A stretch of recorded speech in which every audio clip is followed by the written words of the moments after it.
在上一期影片发出后，我完全没有想到会有如此高的点阅量。有观众表示2024年的游戏都是垃圾。那么好消息来了，明年也就是2025年，简直是游戏界的神仙打架，各种大作续作一起发售。你的钱包接受好审判了吗？大家好，我是也想当你们好朋友的石头，我在这里为大家准备了9款我个人非常推荐以及期待的游戏。如果你有电子ED，那么看看这几位医生能否帮助到你。第一个，真三国无双起源，也就是真三国无双9，这个诞生于1997年的优秀 IP 是非常多玩家心中的经典。虽然2018年发售的真三国无双8饱受争议，让很多玩家对真三9不再抱以非常大的期待，但是当真三9放出 demo 之后，玩家好评不断。有玩家称游戏的优化好到不像是光荣的游戏，比起上一代无双堪称地狱级别的优化，新作在此方面可谓十分出色。即使主角周围挤满密密麻麻的士兵，依旧可以丝滑流畅，并且此代的小兵并非单纯的群演，小兵可以为玩家所用，聚集起来形成防御、攻击、远程3种阵型，协助玩家战斗。但是9代似乎可操纵的武将比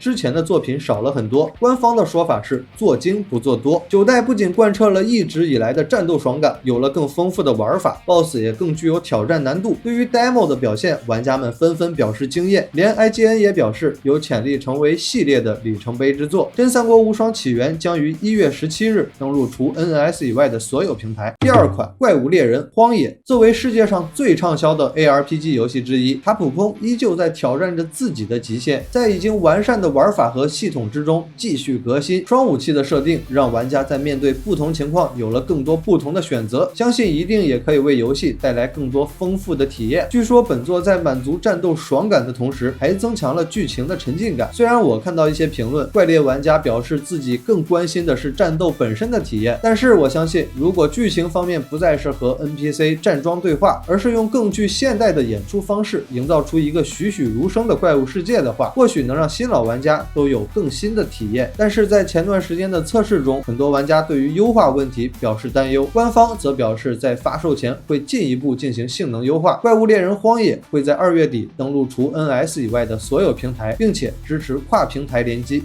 第三款，文明7，没错，又是一款历史悠久的 IP。 游戏的玩法是玩家控制一个文明，从古代对未知世界进行探索，一路发展到现代，可以从战争、外交、科技、文化等方面建设自己的文明，并取得最终胜利。比起前作，新作有着更优秀的美术，城市和建筑的细节刻画也更为精致。针对新手玩家，游戏提供了全新的教程系统，使上手过程更加顺畅。全新的领袖和文明机制，以及和文明6不同的时代划分方式。新作采用了听起来很有趣的3时代更迭，分别是古典时代、探索时代以及现代。玩家的操作会影响到时代更迭的进度，想必每一个时代都有着不同的目标与任务，包括文明7的地图也会随着时代更迭而不断扩大。我个人作为 SLG 类型游戏的爱好者，此前在玩文明6的时候就经常会玩到深夜凌晨，所以我是非常期待这款游戏的。文明7会在2月11日全平台登陆。第4款，刺客信条影。刺客信条的影响力是毋庸置疑的。今年法国巴黎奥运会开幕式上，那个身披兜帽的火炬手，想必大家都有印象。网友们呢也纷纷将这个形象指向了刺客信条大革命中的主角阿诺，在开放世界中进行潜行刺杀、爬墙以及体验世界不同历史时期的文化，都是这款游戏的核心卖点。在今年5月，有关刺客信条影的消息放出后，网络上的争议非常大，育碧的各种操作给玩家留下深刻印象。这代游戏的背景设定在日本，但是却搞了一个黑人男主。随后，刺客信条影在日本秋叶原投放的广告也再次把它推向了舆论的热点。我自己是从刺客信条起源入坑了这个系列，后来除了每代新作，又补玩了大革命。不谈政治正确的话，我个人是非常喜欢这款 IP 的。包括此次他们又搞出了这么多戏剧，前排吃瓜看热闹，关注这款游戏还是挺不错的。游戏在经历了一次跳票后，会在2月14号登陆除 NS 以外的平台。第5款也是世界观设定在日本的《对马岛之魂》的续作《羊蹄山之魂》。这代作品发生在对马岛故事的300多年后，根据官方的预告片来看，游戏主角变为了女性忍者，其他内容比如剧情或是游戏的系统并没有过多的透露，但是从已经展示的画面上看，这唯美的场景和意境还是保持着前作画面上超高的质量。前作作为网上被玩家称为艺术品的游戏，相信这部续作还是非常值得期待的。另外不得不说，我在刚参加工作的第一家公司参与的项目就是一个想要模仿对马岛之魂的美术和 UI 的项目，国产的手游厂商嘛，懂的都懂。随后虽然因为种种原因这个项目被关停了，但当时的我有这么一段经历，就会对马岛产生一些自己的执念以及期待，因此我个人是非常期待这款游戏的续作。羊蹄山之魂会在2025年秋季发售，具体时间未定， PS5 限时独占。第6款昭和米国物语，又是一个和日本有关的游戏，癫狂，真的癫狂，太抽象了。这是一款中国人做的日本人殖民美国人的游戏。 Japan is an economic colony by America? What the fuck?世界观设定是昭和66年，美国沦为日本经济和文化殖民地，玩家扮演一名少女，在充满昭和气息的美国土地上打僵尸，寻找残存的人类。主创们表示，他们只按照自己的刻板印象去做游戏，绝对不会上网查证，所以你会看到很多离谱的场面，感觉到处都藏着梗。我的天哪，这是什么癫狂又抽象的设定啊！别人都是文化出海，你这简直是文化下海，好吧？如果真的要说黑神话悟空是村里的第一个大学生，那我个人感觉这款游戏简直是村里的第一个街溜子。哦，对了，就连那个泳池也被制作组放进了游戏中。当日本网友看到了这款游戏之后，表示比刺客信条更尊重日本文化。所以当这部作品在2年前首次亮相时，我就被这个迷之世界观吸引了，太颠了，感觉精神状态十分堪忧。2025年它将登陆除 NS 以外的所有平台，喜欢猎奇一点的玩家或许会对它感兴趣。第7款，也就是我个人最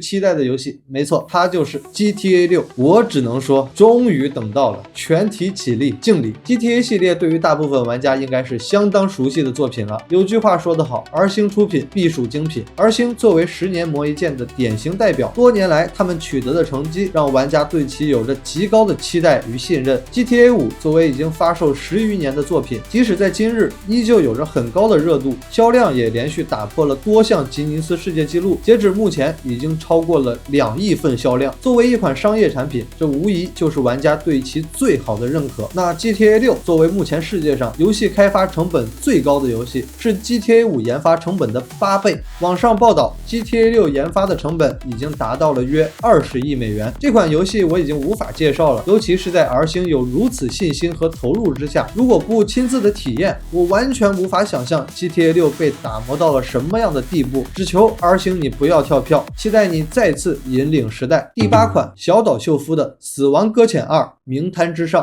作为《死亡搁浅》的续作，世界观依旧是末日氛围，在玩法上仍然是玩家到某个节点派送快递为主。与大部分游戏不同，别的游戏或许主要以战斗、打击、对抗，亦或者是策略、养成等玩法为玩家提供快感，而这款游戏特殊的玩法和互动体验，配合上传奇游戏制作人小岛秀夫独特的个人风格与名气，让这款游戏有着不小争议。不喜欢它的玩家认为它枯燥无趣，认为这款游戏就是皇帝的新衣，也让喜欢它的玩家认为这是一种神中神的存在，对这种沉浸式体验爱不释手。或许是设施收到他人点赞时的成就感，或许是一段行程中遇到他人留下的梯子时心中泛起的温暖，又或者是背着沉重的货物一路跋山涉水，最终城市伴随着音乐出现在玩家眼前时，一路的紧张情绪在此刻得以释放。总而言之，对于这款特殊的剑走偏锋的作品，我个人是十分期待的。游戏将于2025年发售。第9款，幻猎奇境，双人成行开发团队的新作。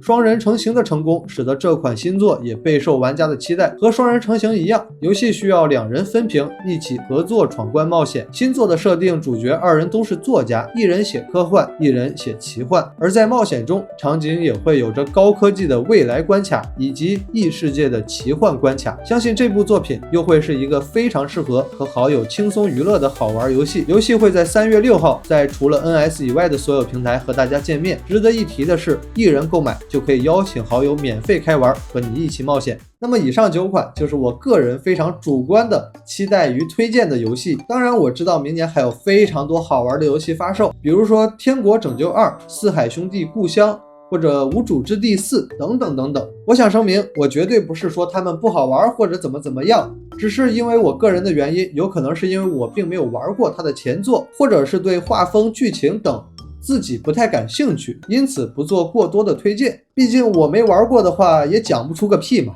如果你也在明年有着自己非常期待的游戏，欢迎在评论区补充告诉我，说不定这期影片有人看的话，你会找到很多与你志趣相投的人，对吧？虽然我感觉并不会有太多人看我的影片。那么最后，如果你喜欢这期视频，希望你能给我一个点赞订阅，作为小频道真的非常需要这些支持。如果不喜欢，请给我一个踩，或许之后我会少做这种类型的影片。OK， 那本期就到这里，我们下期再见，拜拜。